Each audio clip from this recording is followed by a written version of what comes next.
사도행전 20장 7절로 12절 말씀입니다. 사도행전 20장 7절에서 12절 신약성경 223페이지가 됩니다. 제가 읽어드릴게요. 7절부터. 그 주간의 첫날에 우리가 떡을 떼려 하여 모였더니 바울이 이튿날 떠나고자 하여 그들에게 강론할세 말을 밤중까지 계속하며 우리가 모인 윗다락에 등불을 많이 켰는데 유도고라 하는 청년이 창에 걸터 앉아 있다가 깊이 졸더니 바울이 강론하기를 더 오래 하며 졸음을 이기지 못하여 3층에서 떨어지거늘 일으켜 보니 죽었는지라. 바울이 내려가서 그 위에 엎드려 그 몸을 안고 말하되 떠들지 말라 생명이 그에게 있다 하고 올라가 떡을 떼어 먹고 오랫동안 곧 날이 새기까지 이야기하고 떠나니라. 사람들이 살아난 청년을 데리고 가서 적지 않게 위로를 받았더라. 아멘. 우리 주보화면 보실까요? 주보화면에 보면 사도행전 20장 12절 말씀 함께 같이 읽어봅시다. 시작. 사람들이 살아난 청년을 데리고 가서 적지 않게 위로를 받았더라. 아멘. 오늘 본문은 사도 바울의 3차 전도 여행 중에 에베소의 그 위쪽에 위치하고 있는 드로아라고 하는 항구 도시에서 일어난 그런 일에 대한 기록이에요. 바울이 드로아의 한 성도의 집에 들어가서 거기에서 이제 3층이라 오늘 본문에 보면은 이제 3층 또 위층 이렇게 표현이 돼 있어요. 보통의 이 지역에 요즘은 다 달라졌지만 보통의 이게 그 양식을 보면 보통 큰 1층이 있고 그 2층을 다락이라면 우리가 생각하는 그 계단 올라간 조그만 다락이 아니고요. 사람들이 이렇게 모일 수 있는 그런 장소, 그러니까 천장 밑에 그런 공간이 있어요. 그런데 오늘 우리 본문에서 나온 집은 그거보다 한 층이 더 있다라는 거죠. 그러니까 그것은 뭐냐면 요 집은 좀 부자다 이런 의미가 있는 집이죠. 그런데 이제 아마도 그 우리가 서신서를 읽어보거나 복음서를 읽어보면 이름은 알려지지 않거나 또 사람들이 그 누구라고 드러나 있지는 않지만 이 복음의 사역을 위해서 협력하는 그런 손길들이 굉장히 많았다는 것이죠. 그런 이름 없이 빚도 없이 협력하던 손길들이 없었으면 오늘날까지 이렇게 복음이 전달되어지는 그 과정이 순탄치는 않았을 거라는 거죠. 바울도 마찬가지입니다. 바로 이전에 어떤 일이 있었는가 하면 이제 그 유대인들이 바울을 반대하는 유대인들이 이제 그 소상공도를 막 이제 분란을 시키죠. 저 사람이 전하는 말 때문에 네 장사가 안 되는 거야. 그래서 막 분란을 일으키게 해가지고 그만 소동이 일어나요. 그래서 목숨을 위협을 받아요. 그래서 이제 그 3차 전도여행 중에 에베소에서 황급히 옮겨온 것이 바로 드로아인 것이죠. 근데 이곳에서는 분위기가 달랐어요. 그런데 그 소문은 들려오고 있고 계속해서 바울을 해하려고 한다는 소문은 들려오고 있어요. 그러니까 바울에게 있어서 하루하루 한 시간이 굉장히 절박한 시간이죠. 언제 어떻게 될지 모르거든요. 어떻게 붙잡힐지 붙잡혀서 매맞고 그냥 풀려날지 아니면 말 잘해서 그냥 떠나 나올지 아니면 죽음을 당할지 모르거든요. 그래서 오늘 본문에 보면 바울이 이제 그 한 주가 첫날을 얘기했다 그러는데 이것은 저녁부터 다음날 새벽까지 얘기했다라는 것이에요. 여러분 바울이 목회하는 교회 가시고 싶으세요? 네라고 대답하셨어요. 예, 각오하셔야 됩니다. 3-4시간 앉아 있을 이건 근데 목사의 말을 많이 하는 그런 의미가 아니고요. 그만큼 열정이 있었고요. 정열적이었다. 그리고 앞서 말씀드렸듯이 이번이 아니면 내가 전할 수 없다라는 그 절박함이 있었기 때문에 이런 거죠. 더군다나 이것은 이 드로아에서 잠시 몸을 피했다 떠나려고 하던 이곳에서 그만 일주일을 있게 된 거예요. 그러다 보니까 이제 마지막 날 떠나야 되는 날이 왔어요. 떠나야 되는 날이 왔고 그날 밤이기 때문에 더 열심히 더 정열적으로 더 한 말씀이라도 더 전하기 위해서 열성을 다하는 그 바울의 모습을 우리가 기억해 볼 수가 있죠. 앞서 말씀드렸듯이 우리가 사도행전 2장에도 나오지만 이 다락방은요 유대인들에게 있어서 이런 모임의 공간 또는 이제 개인의 공간일 수도 있고 모임의 공간일 수도 있고 휴식의 공간일 수도 있어요. 어떤 사람들은 이곳에서 그냥 쉬는 사람도 있고 어떤 사람은 이곳에서 또 지인들을 만나는 그런, 그리고 사도행전 2장에는 이곳에서 성령님이 임하는 그 시간에 기도회가 열렸던 장소가 바로 이 다락이라는 것, 다락방이라는 것이죠. 그래서 이곳에 이제 사람들이 모여드는데 이 드로아라는 것은 동양과 서양을 잇는 그 요충지대, 통관하는 그 대문 같은 그런 도시예요. 그러다 보니까 여러 인종들이 섞이게 되고 여러 이방인들이 함께하게 되죠.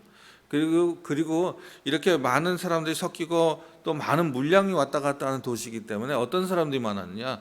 종들이, 노예들이 많았다는 것이죠. 오늘 여기에 나온 사람 이름이 뭐죠? 여기 지금 이름이 바울 말고 또 한 사람 이름이 나오는데 유두고, 3층 창문에서 떨어진 사람 유두고라는 이름이에요. 유두고라는 이름은 당시에 노예와 이 종들이나 노예들에게 많이 사용됐던 이름이에요.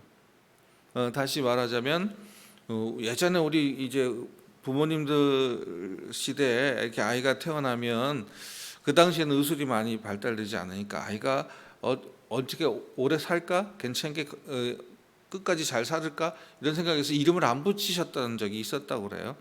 그래서 뭐 3월이 4월이, 이건 뭐 3월에 태어나고 2월에 태어나면 2월이라고 그러고 그렇게 부르기도 하고 개똥이라고 부르고 뭐 이렇게 불렀던, 그러니까 이제 유두고라는 이름도 뭐 그런 식으로 불렸던 그런 이름이라고 볼 수가 있죠. 그런데 우리 일반인들도 이렇게 한 3시간, 4시간 이렇게 강론은 한 사람이 얘기하고 여러 사람이 듣는 걸 얘기하는 거죠. 오늘 이제 제가 하는 것처럼 이렇게 설교하면 이렇게 들으시는 것처럼 강론이라는 것도 마찬가지거든요. 여러 사람이 듣는 것이죠. 그런데 여기에 보면 이 유두고는 앞서 말씀드렸듯이 이렇게 열심히 하루 종일 일하는 그런 노예였던 사람, 종이었어요. 그런데 이제 평범한 사람들도 3시간, 4시간 또 저녁 시간까지 듣기에는, 그리고 우리처럼 뭐 이렇게 지붕이 이런 모양이 아니고 거의 이렇게 납작한 지붕의 모양의 이 도시였던 그런 건축 양식을 가진 도시인데 계속 햇빛이 내려지니까 더군다나 이쪽 지역에도 햇빛이 또 세기 때문에 그렇게 내리면 복사열이 생기잖아요. 거기에 사람들이 모였죠. 어두움을 밝히려고 등불을 켰어요. 그러니까 사람들이 더 많이 모이니까 더 많이 등불을 켜죠. 그럼 어떻게 했어요?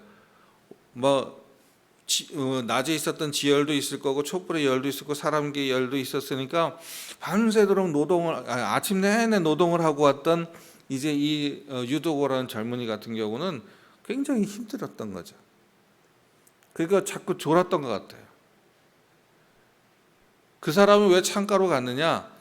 뭐 유대인들의 창이 뭐 우리 창처럼 이게 크고 아름다운 창이 아니에요. 그냥 환기만 시킬 수 있는 그런 종류의 그냥 꾸질꾸질한 그 모습인데 거기 굳이 그 구터인까지 왜 갔을까? 뭐 성서학자들이 많이들 얘기해요. 뭐 나중에 이 청년을 통해서 보니까 예의 바른 청년이기 때문에 아마도 이렇게 어른들한테 좋은 자리를 양보하고 뒤로 간 거 아닐까?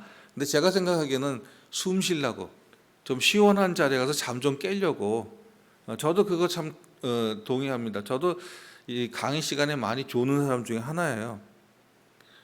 그런데 제가 좋아하는 교수님 한 분이 이제 그 신학 공부를 할 때 졸리면 뒤로 나가 그래요.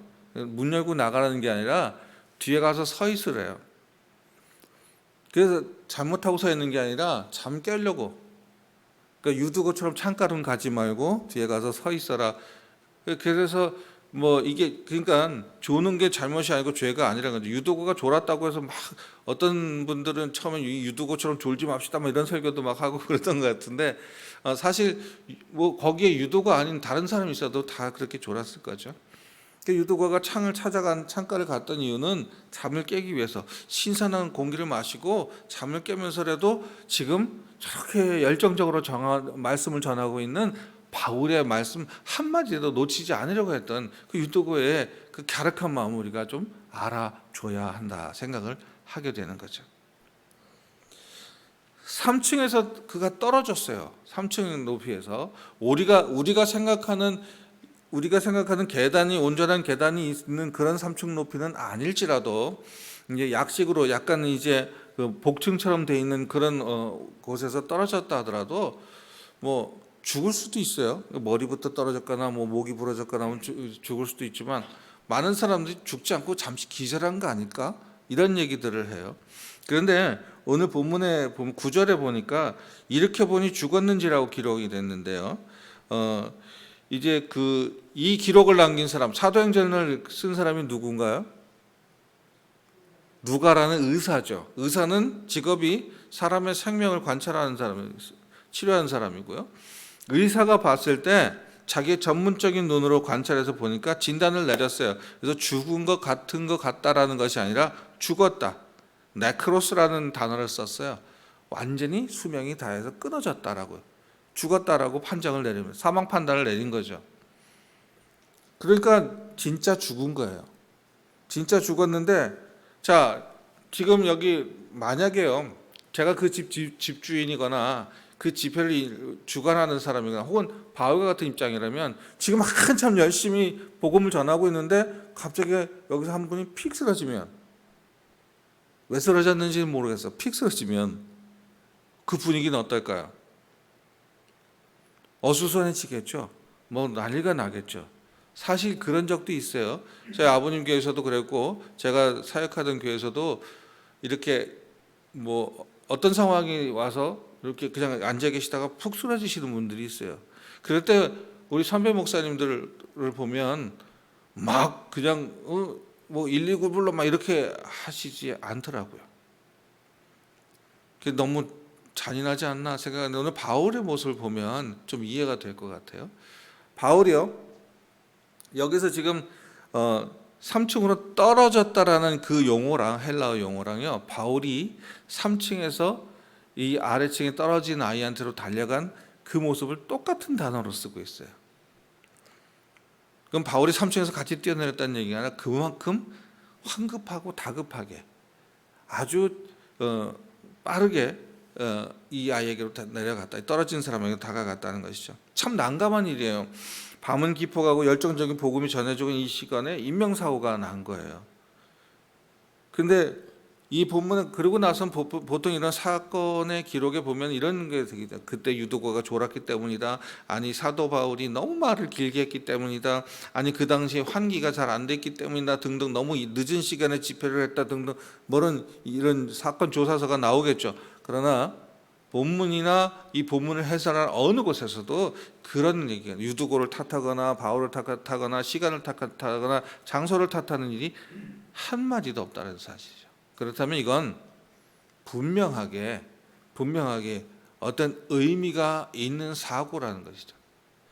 그래서 바울은 즉시 아래층에 뛰어내려가서 죽은 청년에게 다가가죠. 오늘 10절에 그렇게 기록이 되어 있죠. 그리고 나서 이렇게 해요. 그를 이렇게 끌어안아요. 끌어안는데 완전하게 팍 끌어안다. 이걸 어떻게 되냐면 옛날 우리가 구약에서 열왕기상에 보면은 엘리야가 사르밧 과부의 아들을 살릴 때도 그 모습이 있죠. 그 이렇게 모습을 포개고 또 엘리사 열왕기하에 보면 4장에 보니까 거기도 엘리사가 수넴 여인의 아들을 살릴 때도 그랬고요. 그리고 베드로가 다비다를 일으킨 사건도 여기서 기억이 나요. 그러니까 이런 것은 지금 이 사망 사고를 당한 이 고통을 당한 이 영혼에 대한 그 안타까움을 우리가 느낄 수가 있는 거죠. 그런데 앞서 얘기한 엘리야나 엘리사나 그리고 베드로 같은 경우는 주여 주여 이 자를 살려주십시오라고 기도했어요. 이 생명을 돌이켜달라고 그렇게 기도했죠. 그런데 오늘 본문에서 바울은 그 아이 몸을 껴안고 이 떨어진 사람을 껴안고 그리고 막 주변은 지금 막 당황하고 같이 내려온 사람 이거 어떡하지 우왕좌왕하는 그들에게 뭐라고 얘기해? 떠들지 마라. 그의 생명이 그 안에 있다라고 얘기를 합니다. 어떻게 보면 되게 잔인한 이야기고요. 어떻게 보면 굉장히 냉철한 얘기인 것 같아요. 그리고 또 어떻게 보면 황당하기도 한 얘기죠. 의사가 봤을 때 분명히 사망 선고를 내렸거든요. 사람들이 봤을 때 쟤는 죽었구나. 이게 큰일이다. 이 일을 어떻게 아마 많은 사람은 어디까지 생각했냐면 이 소문이 안 나도록 되도록이면 이 소문이 좀 나지 않아야 바울이나 또 복음 사역을 하는데 지장이 되지 않을 거 아닌가? 이런 생각을 했을지도 모르겠어요. 그런데 바울은 소란스럽게 하지 말라고 얘기해요. 소란스럽게 하지 말고 그의 생명이 이 안에 있다라고 얘기를 하는 거죠. 바울이 이 아이를 붙들고 주여 이 아이를 살려주시옵소서, 이 아이가 죽으면 아버지 하나님 우리가 이 아이의 죽음이 우리의 복음의 길을 막을 수 뭐 이렇게 기도한 것도 아니고요. 단지 엎드려서 정말 살아있는 아이를 아는 것처럼 푹 안고 떠들지 마라. 그 안에 생명이 있다라고 얘기를 합니다. 이 자세는 어떤 것인가 곰곰이 생각해 봤어요. 하나님의 일하심을 기다리는 자세라고 볼 수 있어요. 이 아이가 사람들 의사인 누가로 비롯해서 모든 사람들이 죽었다라고 판단했지만 하나님께서는 바울에게 이 아이가 살아 있다라고 믿음을 주신 거죠.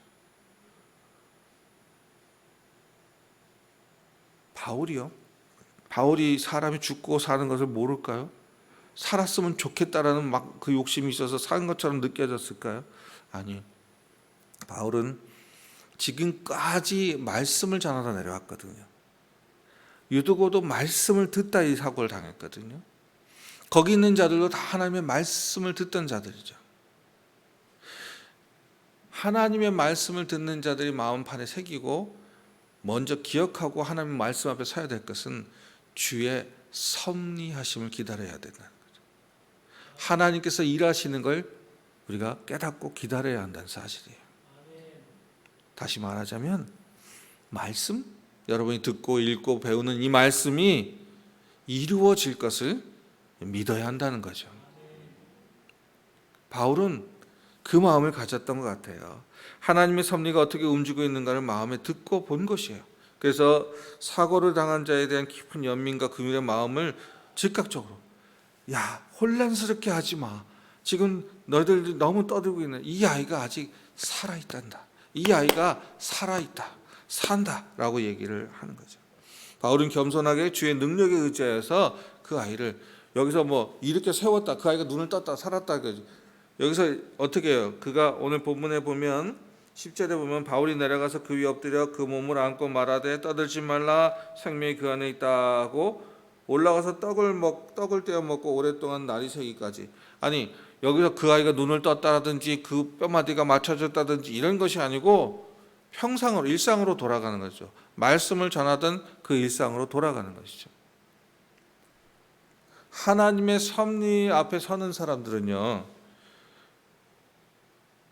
어떤 상황에서든지 어떤 형편에서든지 당황하지 말고 두려워하지 말고 흔들리지 말아야 될 줄로 믿습니다.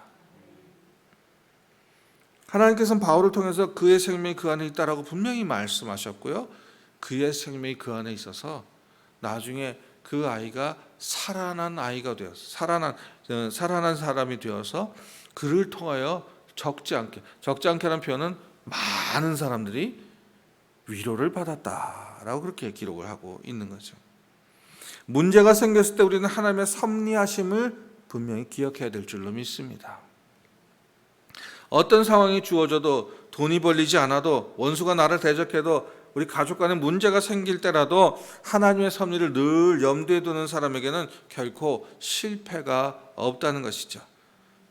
이것은 바로 우리가 창조의 질서를 기억하는 방법이 되는 줄 믿습니다. 하나님 보시고 이 세상 만드시고 아유 내가 괜히 만들었네 이러지 않으셨어요.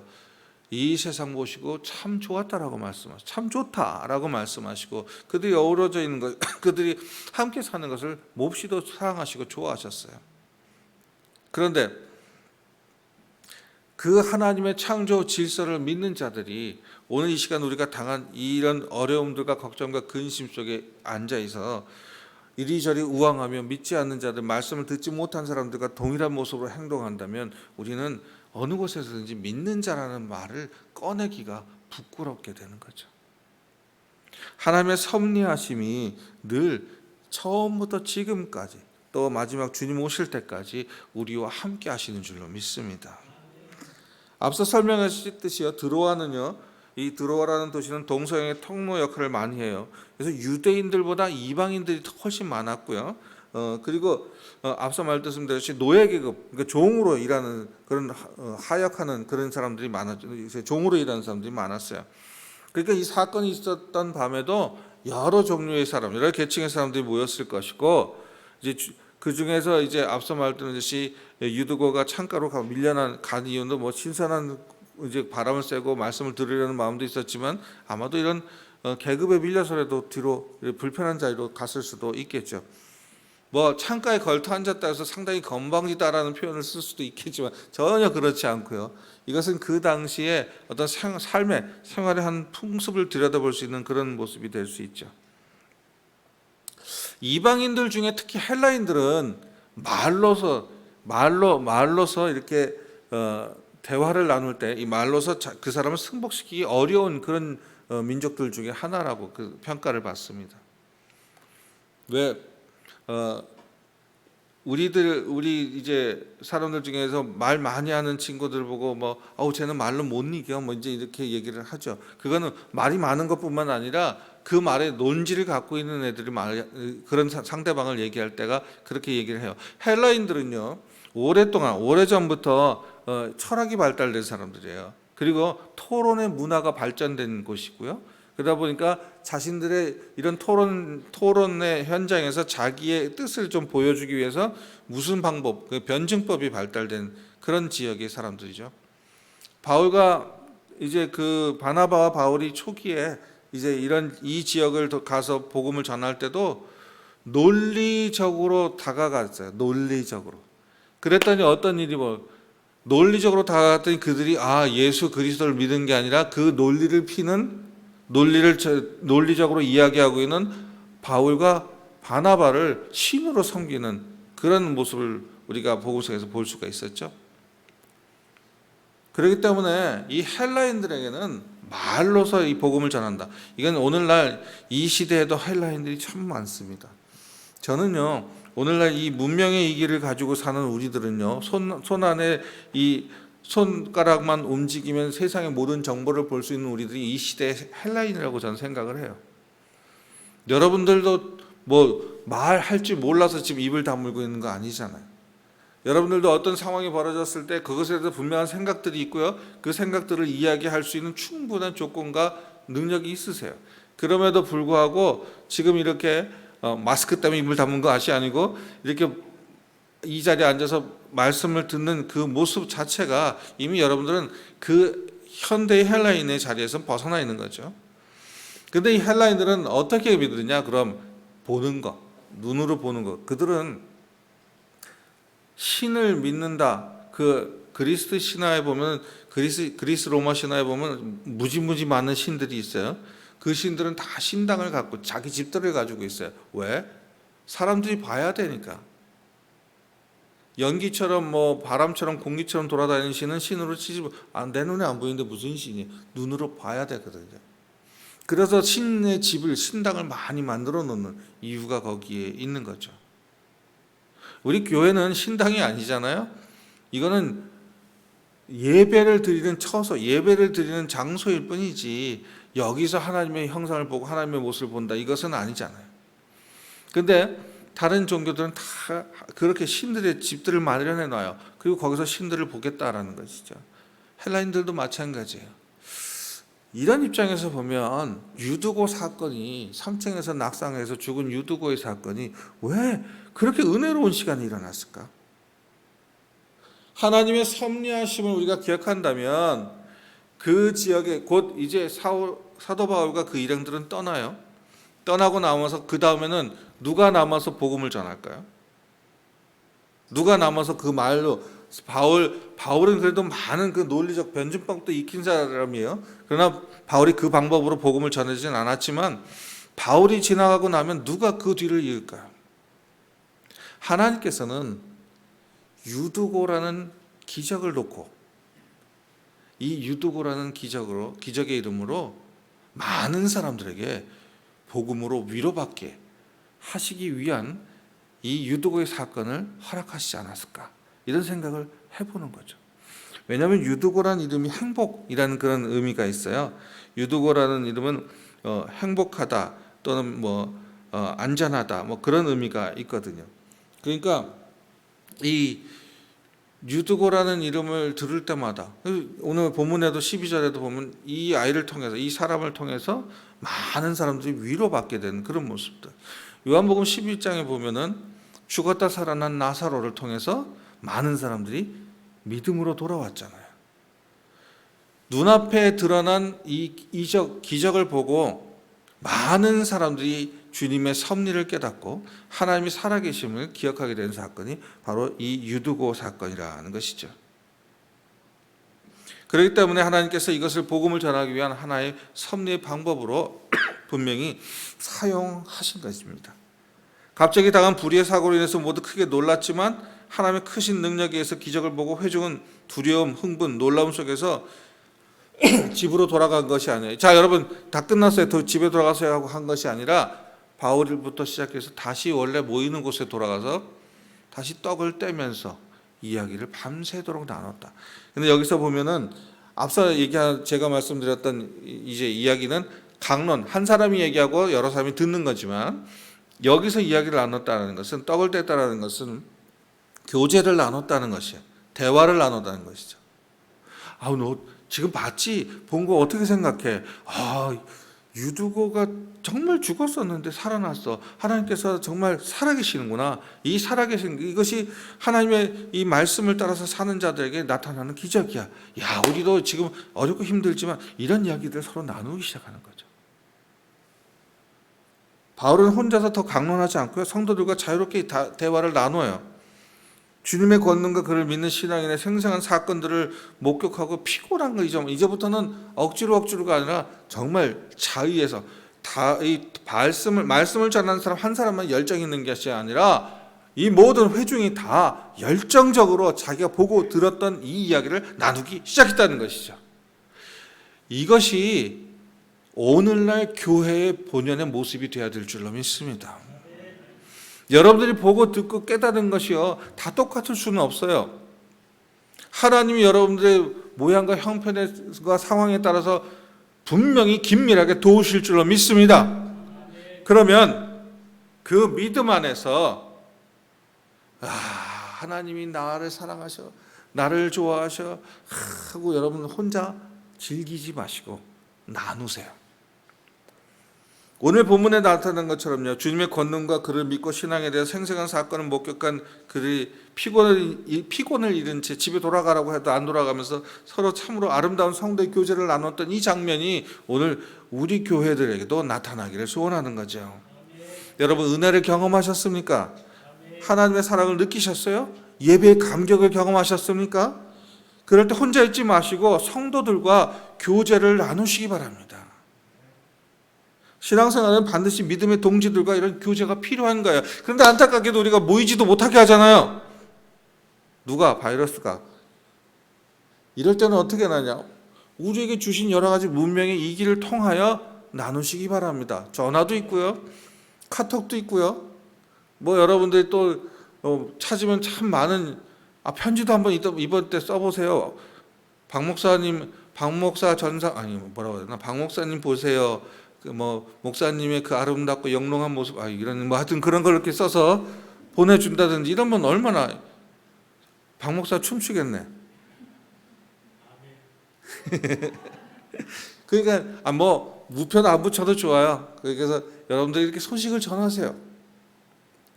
소식을 전하시고 서로 얼굴을 보고 말은 못하더라도 받은 은혜를 나누시기 바랍니다.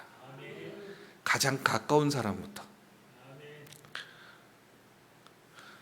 남편은 은혜를 받았는데 옆에 앉아 계신 부인은 오늘 저녁 반찬 뭐하지 하고 앉아 있으면 그 집안이 행복할까요?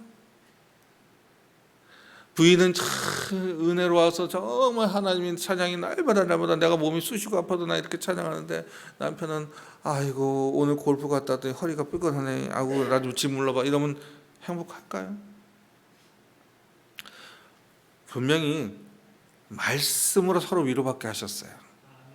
이 사람들이 보고 들은 거, 죽었다 살아서 머리가 깨졌는데 이게 딱 붙었어 이런 얘기 하는 게 아니고 하나님께서 이 아이를 통하여 어떤 일을 하실 것인지, 이 일을 통해서 우리가 어떻게 위로받을 것인지 이 말씀을 나눴다는 거죠. 드로아에서 있던 일이 당시 사람들에게 많은 위로가 되었다는 것이 사실이에요. 그래서 본문에 이렇게 기록하죠. 오늘 12절 다시 한번 읽어볼까요? 주보 앞면에도 있고요. 같이 읽어봅시다. 시작. 사람들이 살아난 청년을 데리고 가서 적지 않게 위로를 받았더라. 이게 예전 버전에는 청년이라고 쓰지 않고 아이라고 썼어요. 근데 헬라어로 파이스라고 하는 단어를 썼는데 이것은 아이로 해석될 수도 있고, 그러니까 만 17세, 18세 미만의 사람들이 가르칠 때 쓰는 말이래요.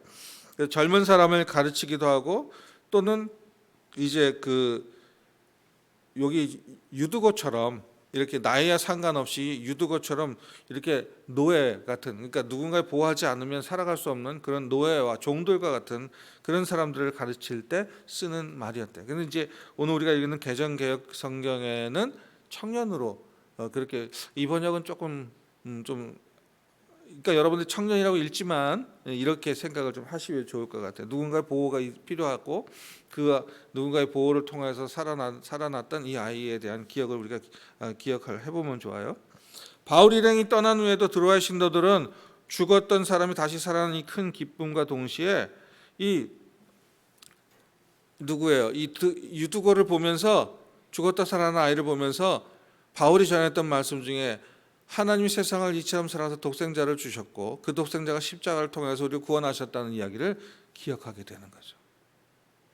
여러분이 살아서 이 세상 살아가는 이 모습 속에서 여러분들을 바라보면서 하나님이 세상을 이처럼 사랑하셔서 독생자를 주셨고 그 독생자를 믿는 자마다 구원을 얻으며 그들이 그리스도의 자녀가 되었다는 것을 보고 깨닫고 위로받은 이 세상이 되기를 원합니다. 여러분들은 그런 모습으로 이 세상에 부르심을 받았어요. 그러니까 우리가 성도라는 이름 앞에 당당하게 살아가야 될 것이죠. 앞서 제가 유두고라는 이름을 얘기했죠. 다행이다, 행복이다, 뭐 이런 이름이에요. 그 유두고는 다행이다. 예수님 믿어서 다행이다. 유두고는 다행이다. 하나님 말씀 듣다 떨어져서 다행이다. 유두고는 다행이에요. 하나님 말씀 안에 살아났기 때문에, 그 약속대로 죽은 자를 살리시는 그 말씀대로 살아났기 때문이죠.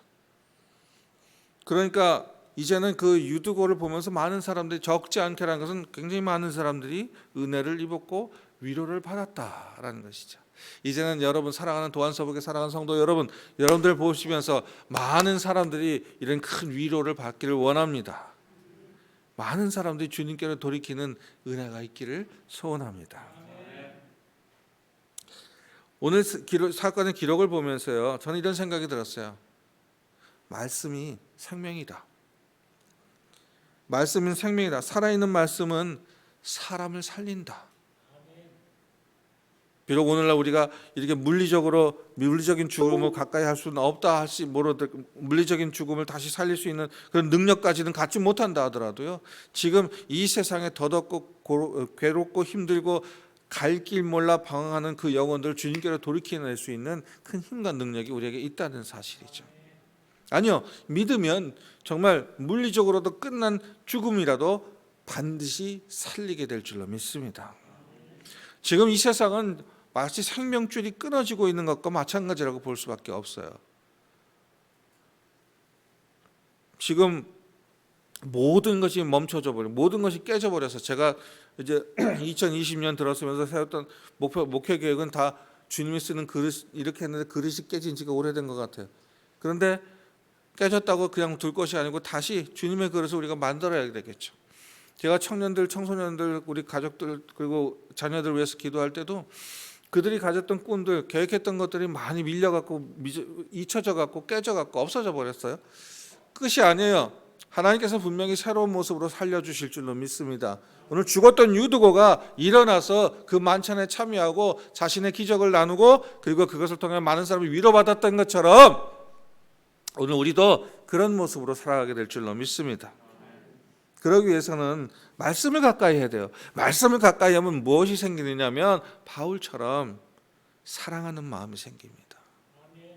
유두고가 아까 떨어지니까 바울이 어떻게 내려갔다고요? 보통 사람들 같으면 다른 사람들 내려간 뒤에 자, 수습이 됐나 하고 내려갈 거예요. 정말이에요. 그 보통의 사람들은 그래요. 보통 뭔가 지도자, 무슨 리더자 위치에 있는 사람들은 보통 그렇고 내려가더라고요. 그런데 하나님의 사랑이 가슴에 철철 넘치는 사람은 오죽했으면 이 기록자가 떨어지는 것과 동시에 같은 단어를 썼을까요?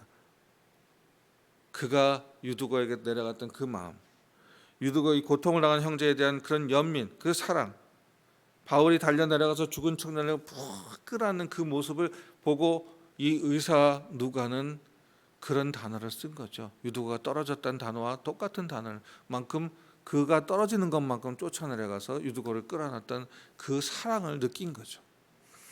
여러분, 여러분의 눈빛과 낯빛과 말씨와 손짓을 통해서 그 사랑을 전하게 될 줄로 믿습니다. 하나님 우리에게 그러라고 눈, 귀, 코, 입을 주셨어요. 사람 째려보고 욕하고 침뱉으라고 준 거 아니거든요. 여러분의 눈, 코, 입으로 사랑하세요. 여러분의 표정으로 낯빛으로 사랑하세요. 사랑을 하면은 지나가던 개도 이뻐 보입니다. 사랑을 하면 햇빛에 빛나는 저 이파리 하나도 사랑스러워집니다. 요즘에 저 가을, 이 시카고는 가을이 되게 짧거든요. 가하면 눈이 펑펑펑펑 내려요. 근데 요즘은 이 가을 햇빛 너무나 만끽하는 거잖아요. 제가 돌아와서도 그리고 여기 있었을 때도 잘 못 느꼈던 것 같아요. 여러분들이 지금 보다 더 넓은 세상을 보기를 원합니다. 지금 내 앞에 있는 문제와 걱정과 근심만 바라보지 마시고 이것을 뛰어넘어 하나님의 섭리를 기억하시고 하나님의 섭리 가운데 나를 통해서 일어나실 놀라운 역사를 여러분 기억하시길 바랍니다.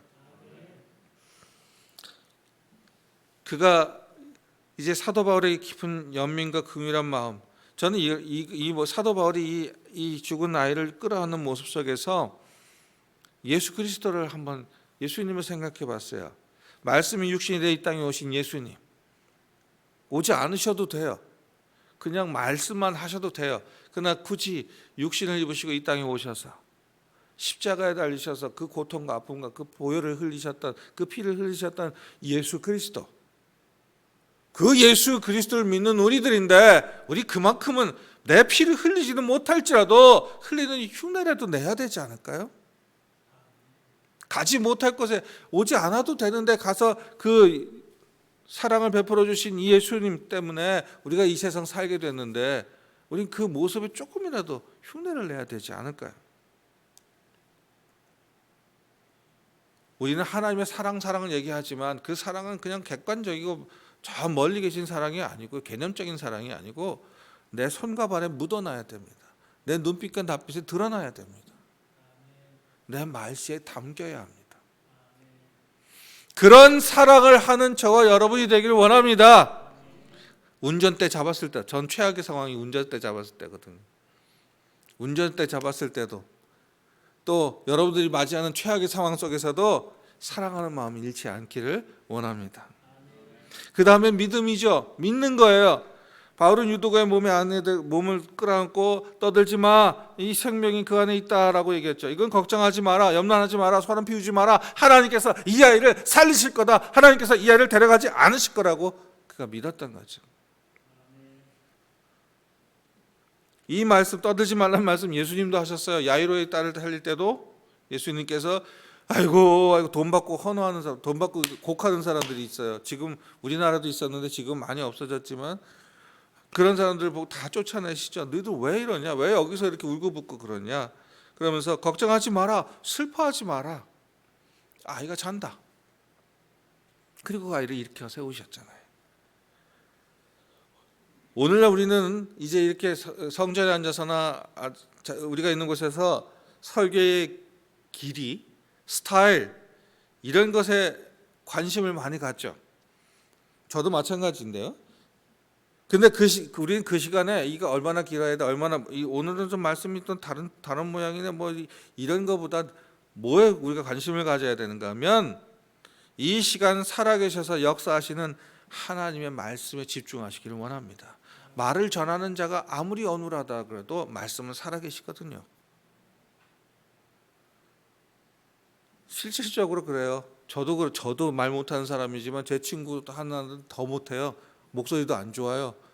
저 사람이 어떻게 말씀을 전하지? 그래도 하나님께서 도우셔서 살아계신 말씀을 전하기 때문에 성도들이 믿고 따르는 거죠. 듣고 따르는 거죠. 아브라함이 인생이 새롭게 된 이유가 뭔지 아세요? 여호와의 말씀을 따라갔기 때문이에요. 다니엘과 친구들이 그 펄펄펄 끓는, 정말 옆에 있는 사람까지 태울 수 있는 그 무시무시한 화롯불에서 풀무불에서 살아날 수 있었던 건 그 말씀을 따라갔기 때문이죠. 다니엘이 굶주린 사자굴에 던져졌다가 하나 머리털 하나도 상치 않고 건짐을 받았던 건 말씀을 따랐기 때문입니다. 우리에게 필요한 것은 살아계신 하나님과 하나님의 말씀을 믿는 믿음인 것입니다. 고통스러운 삶의 현장에서도 여전히 역사하시며 우리를 지키시고 계시는 주님을 믿어야 할 줄로 믿습니다. 하나님의 말씀과 믿음으로 사는 것이 우리가 누릴 최고의 위로가 되는 줄로 믿습니다. 말씀으로, 살아계신 말씀으로 여러분 위로받으시고 그 위로를 나와 내 형제들에게 나누는 기쁨을 즐기시는 한 주간이 되길 바랍니다. 기도합시다. 이 시간 우리가 함께 하나님의 말씀이 우리를 살리고 형통하게 함을 믿습니까? 여러분의 마음속에 한번 질문해 보세요. 주의 말씀이 우리를 살리고 나의 삶을 형통케 하십니다. 여러분 믿습니까? 우리 기도합시다. 주의 말씀을 듣고서 그 말씀을 믿으며 살도록 다짐하며 기도하기를 원합니다. 지금처럼 또 앞으로도 변함없이 살아계신 주의 말씀을 의지하고 의탁하며 살기를 소원합니다. 여러분 목소리가 여러분 귀에 들릴 정도로 소리내어 기도하시기 바랍니다. 아버지 하나님 앞에 기도합니다. 사랑의 아버지 하나님, 주의 말씀 살아계신 주 하나님께서 살아계신 주 하나님의 말씀이 아버지 하나님 이 시간 나와 함께 하심 줄 믿습니다. 주의 영광이 아버지 하나님 드러나게 하여 주시옵소서. 아버지 하나님 주의 이름으로 저희를 사랑하게 해주시고 아버지 하나님께서 아버지 저희를 도우시고 인도하실 때마다 주님을 찬양하며 아버지 저희들 부족함 없도록 주여 아버지 하나님 주님을 찬양하게 주시옵소서. 하나님을 찬양하게 하옵소서. 예수 그리스도의 제 이름으로 되게 해 주시옵소서. 아버지 도우소서.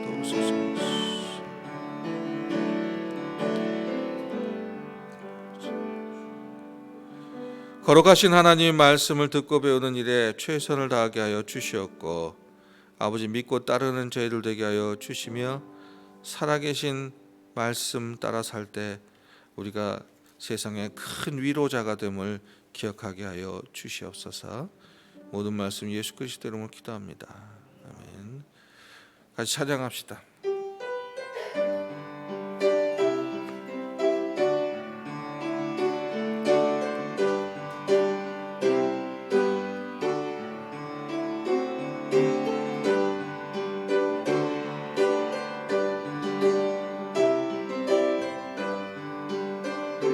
여기에 모인 우리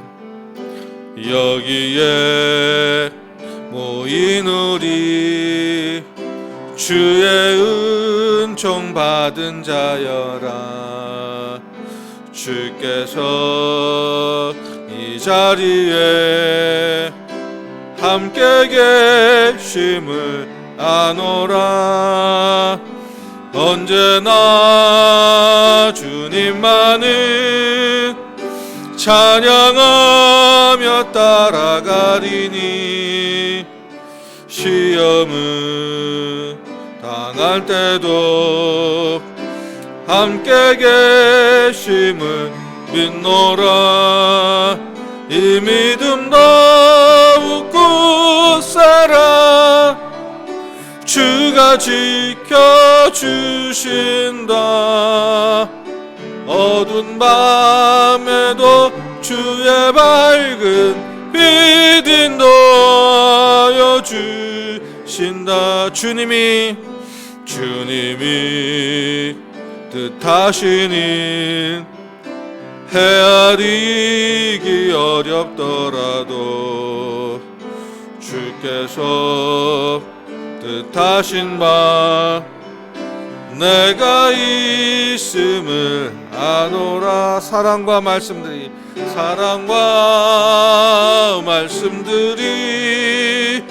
나를 더욱 새롭게 하니 때로는 넘어져도 최우승 이를 믿노라. 이 믿음 더욱 굳세라. 주가 지켜주신다. 어두운 밤에도 주의 밝은 빛 인도하여 주신다. 같이 일어나셔서 여기에 모인 우리 사랑받는 주의 자녀라. 주께서 뜻하신 바 우리 통해 펼치신다. 고통과 슬픔 중에 더욱 주님 의지하오니 어려움 이겨내고 주님 더욱 찬양. 이 믿음 더욱 굳세라. 이 믿음 더욱 굳세라. 주가 지켜주신다. 어두운 밤에도 주의 밝은 빛. 이 믿음 더욱 굳세라. 한 번 더 합니다. 이 믿음 더욱 굳세라. 주가 지켜주신다. 어두운 밤에도 주의 밝은 빛 인도하여 주신다. 살아계신 하나님을 믿고 말씀대로 살게 하옵시며 그러므로 말씀 안에 담긴 놀라운 은혜와 복을 누리는 하나님의 백성으로 살아가도록 복 내려 주시기를 성부와 성자와 성령의 이름으로 축원하며 기도하옵나이다. 아멘.